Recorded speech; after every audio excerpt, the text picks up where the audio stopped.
Good morning, everyone. Well, it makes me wonder what all the fuss is about.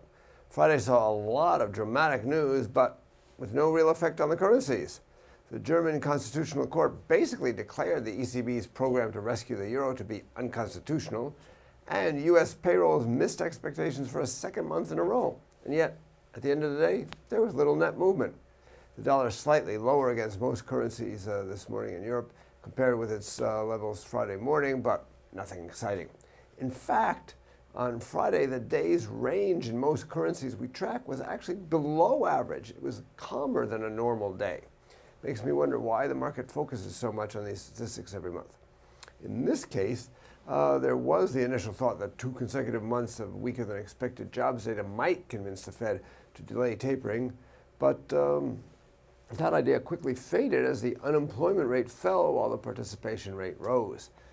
Boston Fed President Rosengren, who dissented from the decision to start tapering in December, said after the jobs report that, quote, "We don't want to be moving monetary policy very dramatically in either direction at this point unless we see strong validation of the data," which suggests that they haven't seen such strong validation yet. Nonetheless, the implied rates on Fed funds futures fell a further 8 basis points in the long end as the market pushed out the date of the Fed's tightening even further.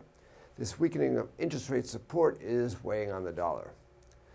Now, against this background of surprisingly weak jobs growth, this week's congressional testimony by the new Fed chair, Janet Yellen, will be the main focus of market attention.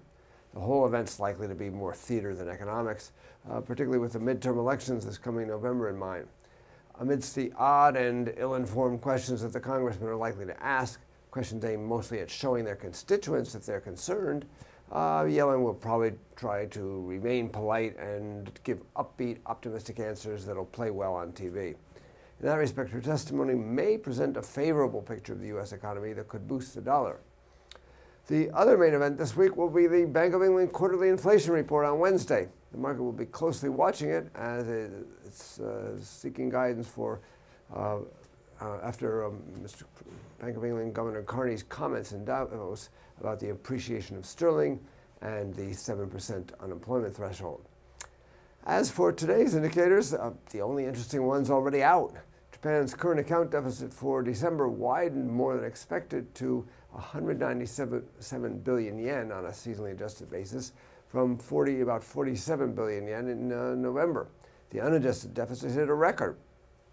I think this is fundamentally undermining the yen and is likely to continue to undermine it for some time.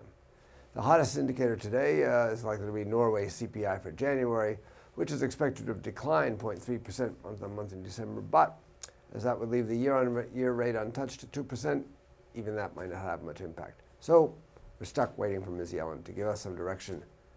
For more information, including technical analysis, please read the full comment on IronFX.com.